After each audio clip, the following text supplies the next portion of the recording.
बोलिए सदगुरुदेव की जय।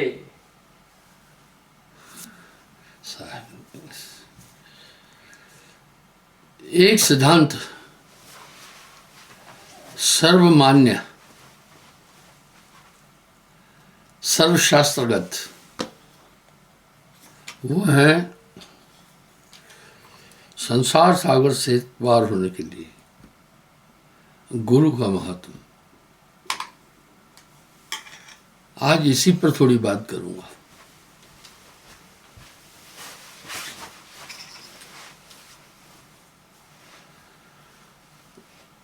इस सिद्धांत को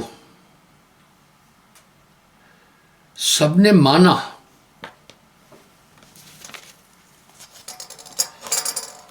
आजकल थोड़ा हमारे देश में पाश्चात्य संस्कृति ने प्रवेश कर लिया है, इसलिए भक्ति मुक्ति की बात कोई नहीं कर रहा है। खास चीज यह है कि सभी स्मार्टफोन में उलझे हुए हैं और एक दो हुए ताहे समझाऊं, एक दो हुए ताहे समझाऊं,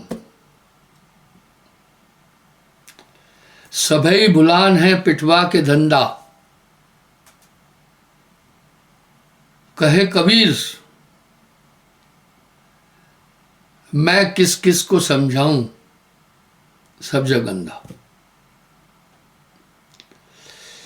सर्वमान्य यह सिद्धांत सर्वशास्त्रगत सर्व मतांतरों में है कि संसार सागर से गुरु के बिना पार नहीं हो सकते। सभी धर्मशास्त्रों ने इसकी पुष्टि की।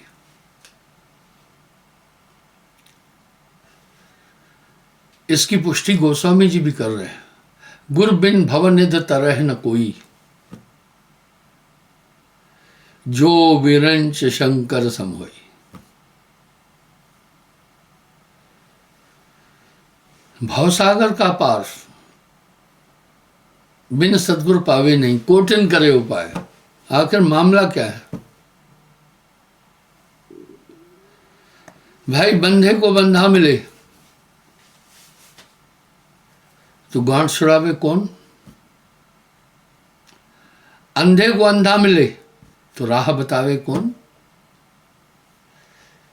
जाका गुरु है आंध्रा, चेला कहां को जाए।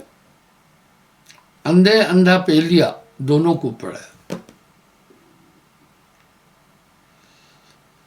आप देखते हैं कि बाजार में समाज में जिस चीज का ट्रेंड ज्यादा हो जाता है वो सब लोग उसी तरफ झुकते हैं।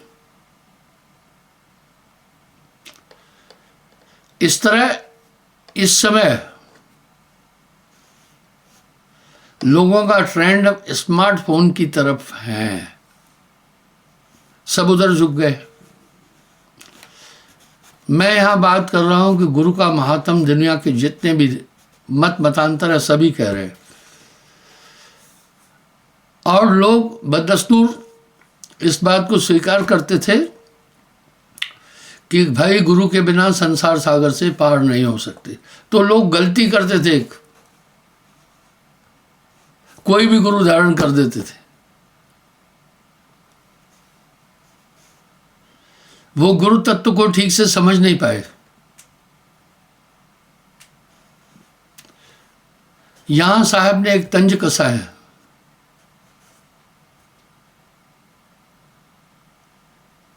बहुत गुरु हैं अस जग माही,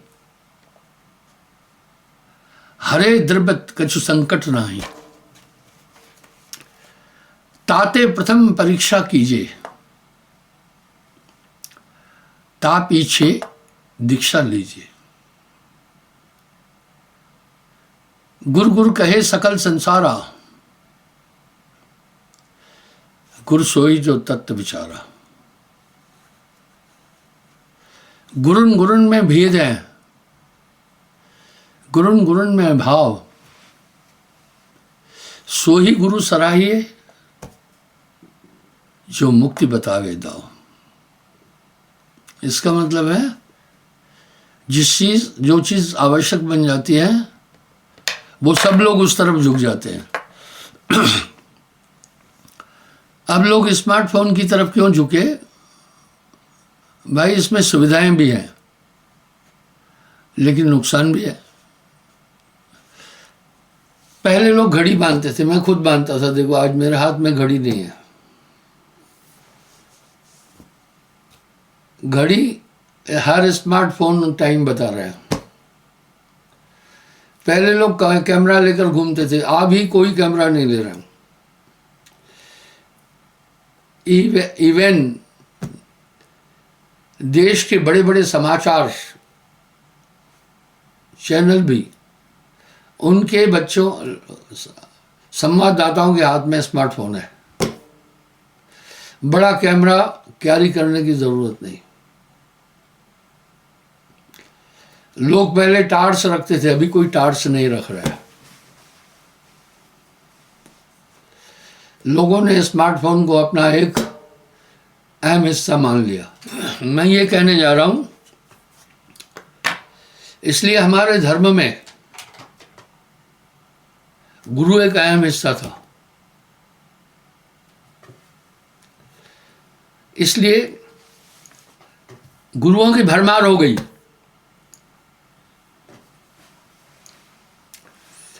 कौन सा गुरु करे, कैसा गुरु करे? मैं अक्सर अपने सत्संग में एक संवाद जरूर उठाता हूं।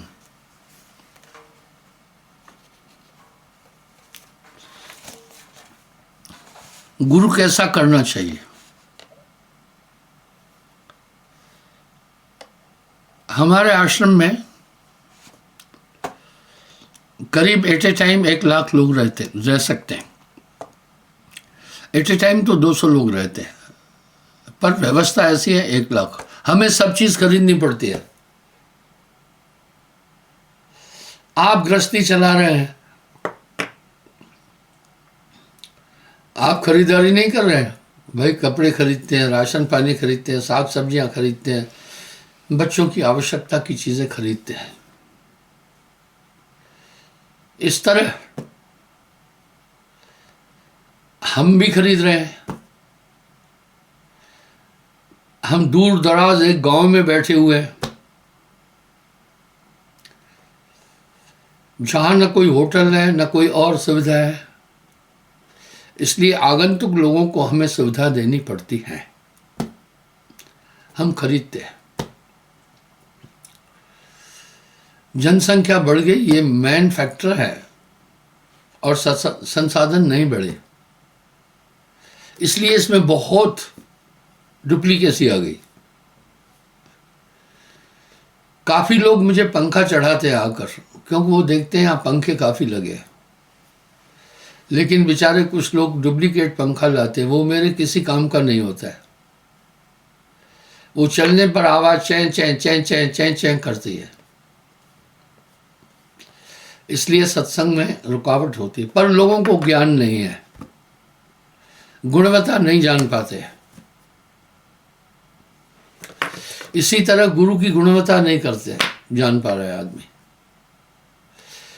खाना पूर्ति के लिए गुरु कर लो भैया, क्यों? गुरु बिन गत नहीं, सबका यही मत है। अब सवाल उठा गुरु करें कैसा? साहब ने इस पर बहुत कुछ कहा। यह अहम जरूरत है हम सबकी। भोजन जैसे सब कर रहे हैं तो धर्म दिशा दे रहे हैं कि भाई मोक्ष की प्राप्ति के लिए एक अदद गुरु की जरूरत है। सभी धर्मशास्त्र ऐसा बोल रहे हैं। लेकिन आदमी क्या करता है? पारख नहीं कर रहा है। तो अंधे को अंधा मिले, राह बतावे कौन। भाई बंधे को बंधा मिले तो गांठ छुड़ावे कौन। जाका गुरु है आंध्रा, चेला कहां को जाए। अंधा अंधे पेलिया दोनों को ऊपर है।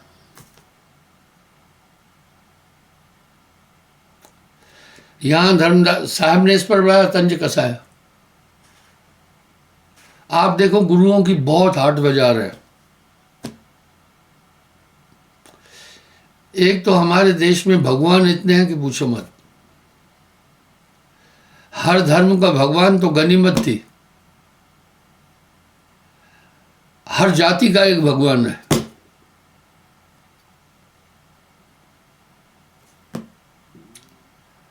हर बरादरी का एक भगवान है।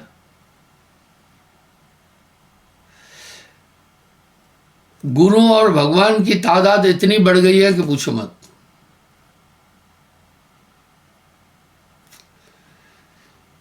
ऐसे में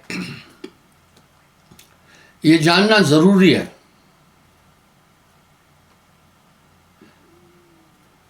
क्यों गुरुओं की तरफ ज्यादा रुझान हो गया। इसमें वैभव है, धन है, मान है।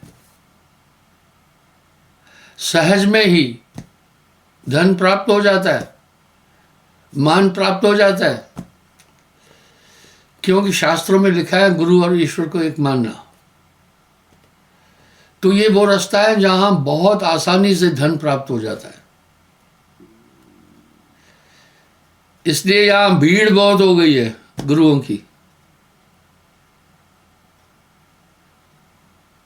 अब यहां साहब एक तंज कस रहे हैं।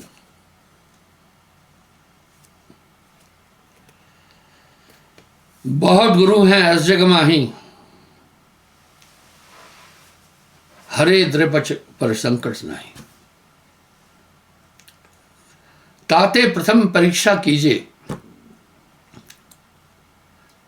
ता पीछे गुरु दीक्षा लीजिए। अब धर्मदास जी भी अच्छा सवाल पूछ रहे हैं। वो सवाल क्या पूछ रहे हैं? हे साहब मुझे देव बताई, कैसे सदगुरु को लग पाई। बड़ा यूनिक सवाल है। कह रहे हैं मुझे ये बताओ आखिर गुरु को हम पहचान कैसे पाए। आखिर कुछ न कुछ तो गुण बताओ ना। आप हम सब बाजार में मान लो फल खरीदने जा रहे हैं तो उसकी गुणवत्ता देखते हैं, ताज़ा है कि नहीं है, दागी तो नहीं है, और बाकी चक्कर देखते हैं कि मीठा है या नहीं है। तो हम उसकी गुणवत्ता को देखते हैं। इसी तरह कपड़ा खरीदते हैं तो भी गुणवत्ता देखते हैं। हम सब चीज़ की गुणवत्ता देखते हैं।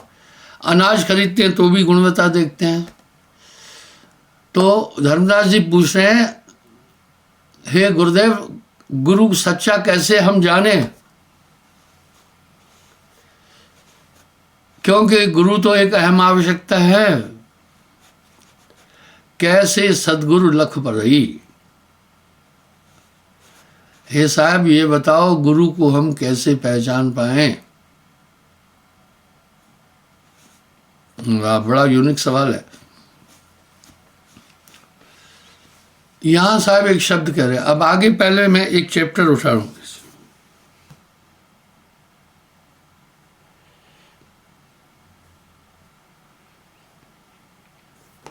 हे सदगुरु, दुनिया के अंदर बहुत गुरु हैं।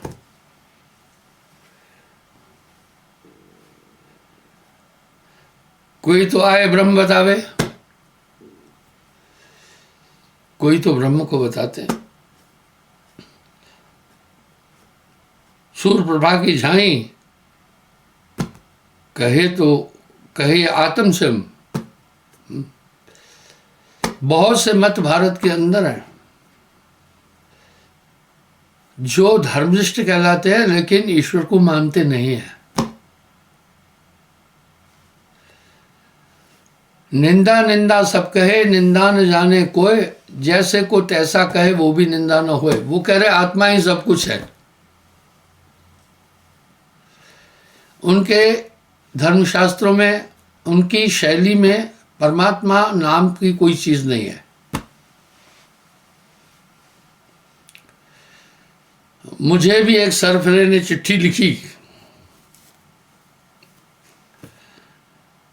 और मुझे गाइड किया कि इस गुरु पूर्णिमा पर आप इस विषय पर बोलना। अब किसी की चिट्ठी पर मैं उसके कहने पर बातचीत करूंगा क्या? पर संक्षेप में बता रहा हूं, वो भी सुन रहा होगा कि ईश्वरवाद में जो अटके हैं वो भटक रहे हैं। जिन देशों में परमात्मा को नहीं मानते वो तरक्की कर चुके हैं। ये स्वामीनाथन पेरियार की थ्योरी है, नास्तिकवाद को स्थापित करना।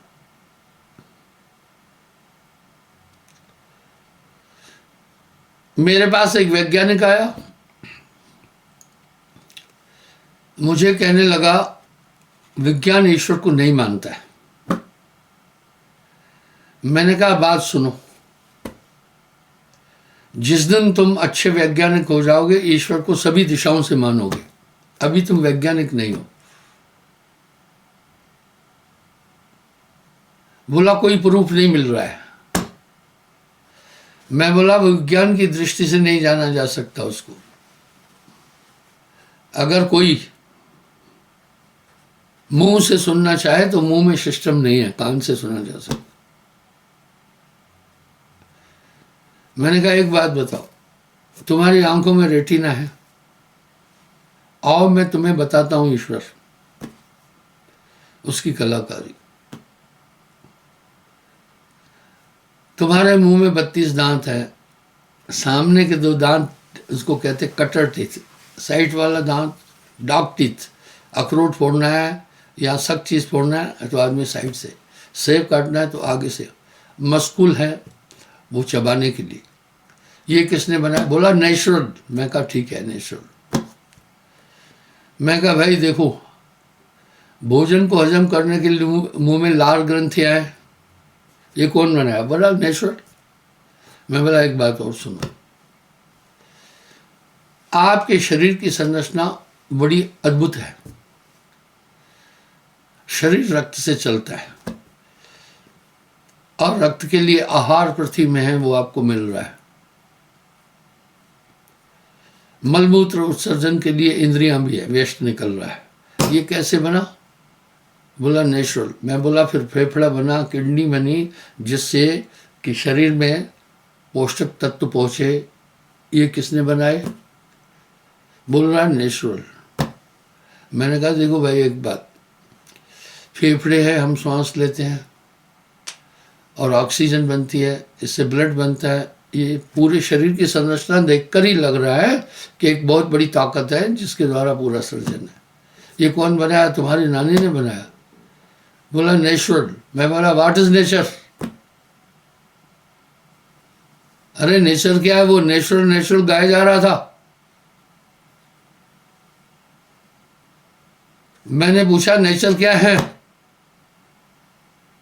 उसको तो नेचर क्या है ये भी नहीं पता था। जल, अग्नि, पृथ्वी, वायु, आकाश 5 तत्व प्रकृति कहलाते, नेचर कहलाते।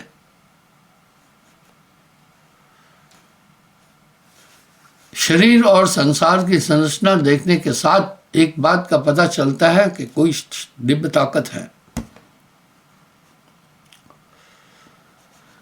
वो मुझे कह रहा है जो देश ईश्वर को नहीं मानते वो बहुत बड़ी तरक्की कर चुके हैं। मैं बताओ, एक भी देश बताओ जो ईश्वर को नहीं मानता है।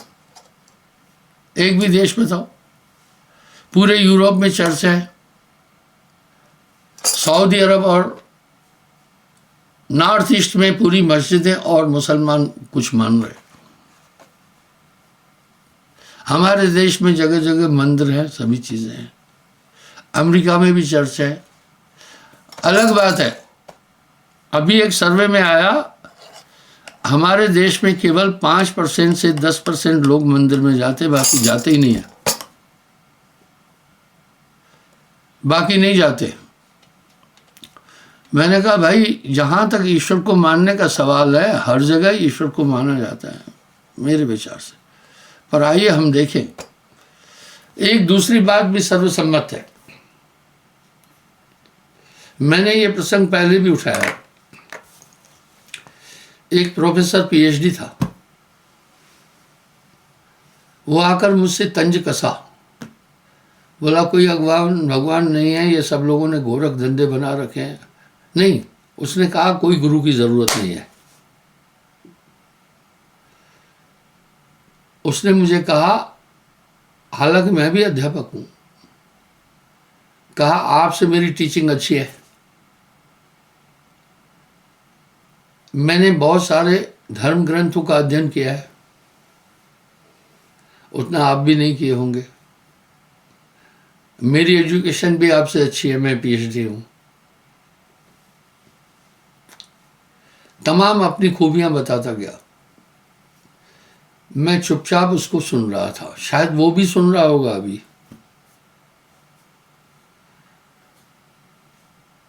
मैं बोला, आपने सब धर्मशास्त्रों को पढ़ा है, एक बात तो आपको समझ में आई होगी ना कि ईश्वर अपने अंदर है। बोला हाँ, यही तो वेद कह रहे हैं, यही तो श्रीमद् गीता कह रही है, यही तो रामायण कह रही है, अस प्रभु अशत हृदय अभिकारी, यही तो सभी संतों की वाणी कह रही है। आपने सुना है? बोला हाँ। मैं कहा मुझे ईमानदारी से जवाब देना, और आत्मा के बारे में आपकी मान्यता क्या है, आत्मा है या नहीं है? क्या तुमने अपनी आत्मा को जाना आज तक? उम्र कितनी है? 50 साल। बोला नहीं। कब जानोगे? बोला देखेंगे। मैं बोला मध्याह्न के बाद सूर्य पश्चिमांचल की तरफ जब जाता है, उसकी रोशनी कम हो जाती है। बुढ़ापा बड़ा बेकार है, बड़ा दुखदाई है, इतना दुखदाई है, बूढ़ा बैठ भी नहीं पाएगा, लेट भी नहीं पाएगा, चल भी नहीं पाएगा, खड़ा भी नहीं हो पाएगा, खाया हुआ अनाज नहीं पचेगा, चिड़चिड़ा स्वभाव हो जाएगा, उस समय बुद्धिहीन हो जाएगा और मेमोरी लॉस कर जाएगी। तू कब ढूंढेगा परमात्मा को? 50 साल तेरी उम्र है भाई, न तूने अभी आत्मा जानी, इतना पढ़ा लिखा है, और न तुमने कभी अपने ईश्वर को अपने अंदर देखा। मैंने बोला आपके बच्चे कितने हैं? उसने गिनाए। मैंने कहा सबसे छोटा कितना है? बोला 2-3 साल का है। मैं कहा 2-3 साल पहले तुमने संभोग भी किया, तू विषय विकारों से भी परे नहीं हो पाया है, तो कब साधेगा अपने आप को? तो इस तरह के लोग आ जाते हैं हमारे पास कई। तो धर्मदास जी भी एक सवाल पूछ रहे हैं। अब देखिए, मैं कह रहा हूं दुनिया के अंदर, पैलेस्टाइन एक शब्द बड़ा अच्छा कहा है, ये कई बार दोहराया हूं मैं। One God, one law, one event and one far divine event which the whole creation moves. एक शक्ति है, एक सत्ता है, एक परमात्मा है जो पूरे संसार का संचालन कर रहा है, लेकिन हम उसे जान नहीं पा रहे हैं, पर है। वाह भाई वाह, है। आप परमात्मा के अस्तित्व को नकार सकते ही नहीं है, क्योंकि एक आदमी को श्रेष्ठ हम कैसे जानते हैं? उसकी वाणी ठीक हो, पहनावा ठीक हो, बोलचाल ठीक हो, क्रियाएं ठीक हो, सभी चीज़ें ठीक हो, तब तो हम मानते हैं ना कि पढ़ा लिखा है, शिष्ट है। इस तरह पूरे सृजन को देखने के साथ आभास इसका ज़रूर हो जाता है कि ये सब किसी ने बनाया है, कुछ है। लेकिन क्या कह रहे हैं? One far divine event which the whole creation moves, far, दूर, FAR फार, लेकिन वो हम उसे समझ नहीं पा रहे हैं। लेकिन मेरा ये मानना है, चाहे महानास्तिक है, तर्क वितर्क कर रहा है, लेकिन वो परमात्मा के अस्तित्व को मानता है। इसलिए नास्तिकवाद का जो बात है वो एक विक्रांत बुद्धि का हिसाब है, थोड़ा सा चिंतन करने पर भी आता है। लेकिन नाना मत मतांतर हो गए, अलग बात है। ये क्यों हो गए? आप देखना, इंसान की ज़रूरतों के अनुसार ही दुकानें खुलती है। देहात में ब्रांडेड शू की दुकान नहीं मिलेगी, क्योंकि देहाती लोग बेचारे वहाँ पर कीचड़ है, ऊबड़ खबड़ ज़मीन है, चलते रहते हैं। इसी तरह विविधता आई। अब ये आगे क्या कह रहे हैं, कोई तो कहता आत्मसम, कोई कहता है दूजा करता, कोई कहत कछुना ही, कोई तो कहती है देह ही ब्रह्म है। वाह, देह परमात्मा है तो ये तो नाश होती है। सभी शास्त्रों में परमात्मा की स्थिति को बड़ा साफ बोला गया, वो अविनाशी है। कोई कहे ज्ञान विचार कर, कोई कहे अलख लखाई, बोला वो नहीं दिखेगा। जेते घट तेते व्रत अचरज कथो न जाए। कोई कहे ज्ञान विचारो, आप ब्रह्म जग भाई, सदगुरु पारक की राशि सब सुख के सुखताई, तापस से कैसे हो न्यारो, आप ही गुण का है। एक बात है, ये मनुष्य किसी भी तरह से बिना एक पूर्ण गुरु के ईश्वर को प्राप्त नहीं कर सकता। भाई इसकी पुष्टि तो गोस्वामी जी भी रामायण में कह रहे, गुरु बिन भवन निध तरह न कोई, जो बिरंच शंकर समाई। अब यही प्रश्न तो धर्मदास जी साहब से भी कह रहे हैं, हम कौन से पंथ को अपनाएं, कौन से मत को अपनाएं, कौन सी भक्ति को अपनाएं। हमें विचार करना होगा। बड़ी नकल भी चल रही है, बड़ी उपम्पोह भी है। धर्मदास जी का सवाल, उन्होंने भी गुरु विठलेश्वर दास किया हुआ था। आगे साहब कह रहे हैं, गुरु के लक्षण कहतूं सुनो धीर चितलाए। अब जब मैं ये बात बोलता हूं, लोग मेरी बड़ी क्रिटिसाइज करते हैं, कहते छड़ा सांड न शादी न ब्याह, क्या जाने वो। वाह, फिर उदाहरण देते, उसने भी गुरु किया, इसने भी गुरु किया, फलाने ने गुरु किया, और वो सब ग्रस्त थे, वो गुरु भी ग्रस्त था, बाल बच्चे भी थे, सब चीज थी। साहब धर्मदास को एक बात बोल रहे हैं, ध्यान से सुनना। कहता हूं हेला, गुरु का गुरु चेले का चेला। हेला फरमान, गुरु का गुरु चेले का चेला। गुरु के लक्षण कहता हूं सुनो धीर चितला है, आप विचार करना थोड़ा।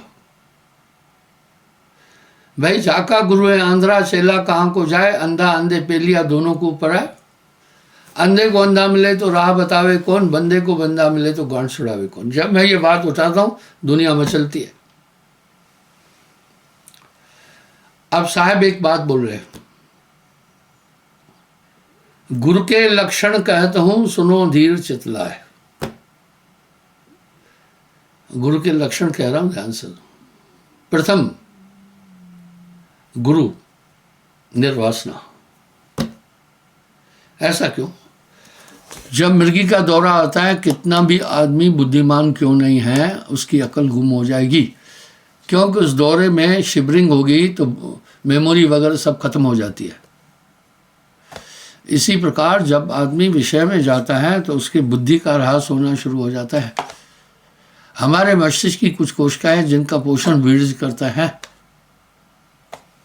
इसलिए गुरु पहले हो निर्वासना। ग्रस्त गुरु कबू न कीजिए, उनको दूर ही ते तज दीजिए। वो एक बिजनेस बनी हुई है। आप अगर गौर फरमाएं तो जितने भी मत मतांतर हैं, उनके गुरुओं की तरफ देखना। किसी का ज्वाई गद्दी पर बैठ जाता है, कोई गुरु जाता है जनानी गद्दी पर बैठ जाती है, कोई भांजे को, कोई भतीजे को, कोई उसको गद्दी पर बिठाता है। अभी यहाँ साहब एक शब्द कह रहे हैं, बीज बिंदु नहीं करे गुरुआई, नाद बिंदु से करे गुरुआई। दूसरा बोल रहे हैं निर्बंध। गुरु निर्बंध हो। अगर बाल बच्चे वाला है तो पूरा पैसा उठाकर उनके लिए लगा देगा। भाई गुरु हो निर्बंध। एक कसौटी बता रहे हैं, आप बाजार में सब्जी खरीदने जाते हैं, पहला क्या देखते हैं, ताजी है कि नहीं है, और ठीक है कि नहीं है। भाई आप वहां पर भी तो पूरी पारख कर रहे हैं ना। अभी यहाँ साहब कह रहे हैं, बिन जाने जो कोई गुरु करे सो नहीं भवसागर से तरे। तीसरा, अजाचक मांगे नहीं। संत न मांगे भीख को, जो मांगे वो भाड़। सती न पीसे पीसना, जो पीसे वो रांड। कोई ऐसी जगह साहब ने नहीं छोड़ी है जहां नहीं बोला अजाचक। चौथा, गुरु सर्वज्ञ, समस्त आध्यात्मिक मंडलों का उसे ज्ञान हो ताकि आपकी शंकाओं का निराकरण कर सके। पांचवा, समदर्शी, वो सब में आत्मा देखे, क्लास कलर कास्ट क्रीड से लेस। छठा, ईश्वर निष्ठ, परमात्मा में मिला हो। अब भाई ये कैसे जाने कि ईश्वर में मिला है? अगर पहले एक पांच कंडीशन फॉलो कर रहा है तो समझना ईश्वर में मिला है। ता गुरु की शरणागत लीजिए, जीवन जन्म सफल कर दीजिए। मैं माफी चाहता हूँ, अहंकार से परहेज करता हूँ। मुझ में दृढ़ता है पर अहंकार अपने पास नहीं रखता हूँ मैं। इससे बड़ा दुश्मन मनुष्य का कोई भी नहीं है। अहंकार सबसे बड़ा बैरी है। आप दृष्टिपात करो तो आपको समझ में आएगा ये धारा कैसी विकृत हो चुकी है। चेले के भी लक्षण बोल रहे हैं। कहे कबीर, कहता हूं हेला, हेला यानी फरमान। गुरु का गुरु, चेले का चेला। यानी सिर्फ मैं चेले के लक्षण नहीं बता रहा हूं, गुरु के ही बता रहा हूं, चेले के भी। वाह। अब शरणागत के खटगुण कहिए, ध्यान से सुनना, आप भी उसका अमल करना। जो शिष्य है उसका धर्म भी समझना। क्यों? गुरु, शिष्य और ईश्वर मिलकीना भक्ति विवेक, तीनों तीरधारा बनी, आगे गंगा एक, कबीरा आगे गंगा एक। शरणागत के खटगुण कहिए, ताको ब्योरा याविद लइए। शरणागत के 6 नियम। प्रथम, विधि निषेध नहीं गुरु की टेवा। कभी गुरु का शब्द नहीं काटना। अब शब्द क्या है? आजकल हम नाम दान देने के पर एक पंपलेट देते हैं, पंथ के 6 अनिवार्य आयाम। पहले 7 नियमों का पालन, जो गुरुमुख है उसके नियम बता रहा हूं।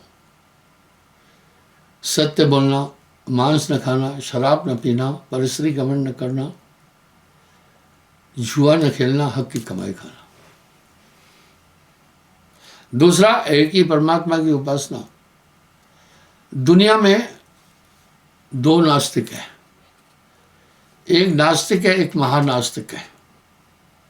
नास्तिक वो है जो ईश्वर के अस्तित्व को नहीं मानता, वो बालक के समान है। महानास्तिक वो है जो कहता है मैं सबको मान रहा हूं और सब काम कर रहा है। तीसरा, परहेज बोली, टोना टोटका, जादू झड़ी, जंत्र मंत्र, भूत प्रेत नहीं माना। ये तमोगुणी भक्ति है, ये तो शास्त्रों में वर्जित है।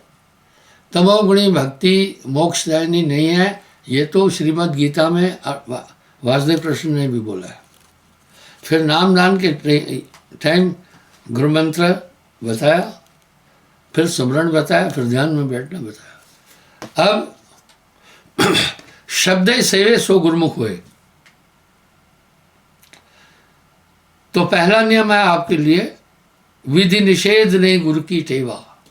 कभी गुरु की आज्ञा नहीं काटना। भाई आपको मना किया टोना टोटका जादू झड़ी नहीं मानना, क्योंकि ये बिजनेस है तांत्रिकों का। माइयों को अगवा करके आधा पागल कर देते हैं। बुखार हो गया तो कहेंगे कि नजरिया गया है, भैंस दूध नहीं दिया तो कहते हैं ऊपरी नुक्से हैं, रोजगार नहीं होता है तो कहते हैं भैया किया करा है किसी का, और घर में धन वगैरह नहीं आ रहा है तो कहते हैं बांधा हुआ है किसी का, और कोई बीमार हो गया तो कहते हैं इसमें हत्या का प्रवेश है। ये धंधा चल रहा है, इसलिए मैंने वर्जित किया, भाई ये नहीं मानना। तो जब ये नियमों का पालन करता है वो गुरुमुख है। शब्द सेवे सो गुरुमुख होवे। आगे साहब क्या कह रहे हैं, देखिए गुरु के लक्षण भी कह दिया, शिष्य के लक्षण भी कहा। पहला, विधि निषेध नहीं गुरु की टेवा। दूसरा, एक ही परमात्मा की भक्ति, ये 7 नियम में आया। प्रथम, विधि निषेध नहीं गुरु की टेवा। दूसरा, यह विश्वास उर में धारे, और कहते हृदय को, मोह अस अधम नाथ मोह तारे, भरोसा रहे। तीसरा, और कतहु सहाय न ढूंढा, फिर और किसी सहारे की तरफ नहीं जाए, वो कुंठित भक्ति हो जाती है। तीसरा, तन मन धन से गुरु की सेवा। देखो मैं विश्व का 70% एरिया में घूमता रहता हूँ, लोग हैं वहाँ। मेरी अपनी इतनी आय नहीं थी कि मैं घूम सकूं, सब आपका है। बेशुमार आश्रम बन गए, वो भी सब आपके हैं। इसलिए तन मन धन से गुरु की सेवा बोला। और यह विश्वास उर में धारे, उर कहते हृदय को, मोह असब अधम नाथ मोह तारे। और ये माने गुर तज और आश्रय मोह नाही। आइए, सो शरणागत पल में तारा। ऐसा नहीं है कहीं बुखार हो गया, फूफू ने कहा जड़ाई फुकाई करके आओ, वो तो फिर चेलों का चेला हो गया, तांत्रिकों का चेला हो गया। और कदम सहाय न ढूंढा। इस प्रकार से गुरु, आगे साहब क्या कह रहे हैं, कोई तो कहती है देही ब्रह्म है, कोई योग बता रहा है, कोई कह रहा है वो निराकार है, कोई कहे ज्ञान विचार करो फिर आप ब्रह्म जग भाई खुद ही ब्रह्म हो जाओगे।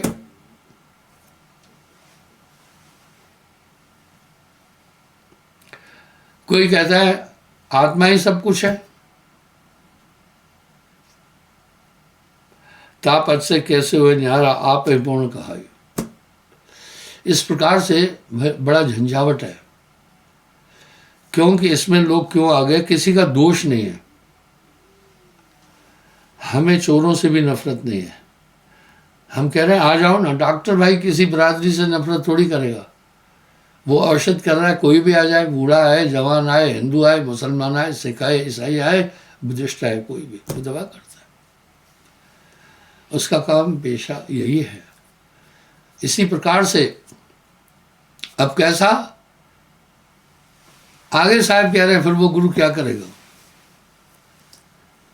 पारस में और संत में तू बड़ो अंतरोमान, वो लोहा कंचन करे ये कर ले आप समान। भृंग मता होए जय पासा, सो गुरु कहे कबीर सोई गुरु सत्य धर्मदासा। आपको बदल देगा। धीरे धीरे जो बंधन काटता जाएगा। बंधन क्या है, काम क्रोध लोभ मोह अहंकार और संसार के रिश्ते नातों का, इच्छाओं का। आप अनुभव करें नाम दान के बाद आपकी इच्छाएं कम होती जा रही है, सब चीज़ों से आप अलग होते जा रहे हैं। इस तरह से अध्यात्म में तीनों की भूमिकाएं हैं। साहब वाणी में फिर कह रहे हैं भृंग मता होए जय पासा, सोई गुरु सत्य धर्मदासा। भृंगा ऐसा है, उसकी फीमेल नहीं है भाई, बाकी में जोड़ा है, आदमी है तो औरत है, बकरा है तो बकरी है, बंदर है तो बंदरिया है, गाय है तो बैल है, सृजन चलता है। लेकिन भृंगा अकेला है और अपना कुल चलाता है, उसकी फीमेल नहीं है, किसी भी को पकड़कर अपना रूप दे देता है। इस पर साहब ने बड़ी आइडियोलॉजी बोल रही है। गुरु को कीजिए दंडवत कोटि कोटि प्रणाम, कीट न जाने भ्रंग को कर ले आप समान। पारस में और संत में तू बड़ो अंतरो जान, वो लोहा कंचन करे कर ले आप समान। और ध्यान मूल गुरु का रूप ही कहा है। आप देखें, जिसका आप ध्यान करते हैं उसका आप तद्रूप हो जाते हैं, जो देखते हैं वैसे ही आप हो जाते हैं। तो ध्यान मूलम गुरु रूपम, पूजा मूलम गुरु पादकम, मंत्र मूलम गुरु वाक्यम, मोक्ष मूलम गुरु कृपा। इसलिए नास्तिकवाद तो एक बहुत बड़ा कोड है ईश्वर के लिए। और आजकल लोग पढ़े लिखे कह रहे हैं जो ईश्वर को मान रहे हैं वो पिछड़े लोग हैं, ऐसी बीमारी फैली हुई है दुनिया में। पर ईश्वर के अस्तित्व को दुनिया के हर इंसान ने माना है। दीगर बात है कि उपासना पद्धतियाँ अलग है। क्षमा चाहता हूँ, समय हो रहा है।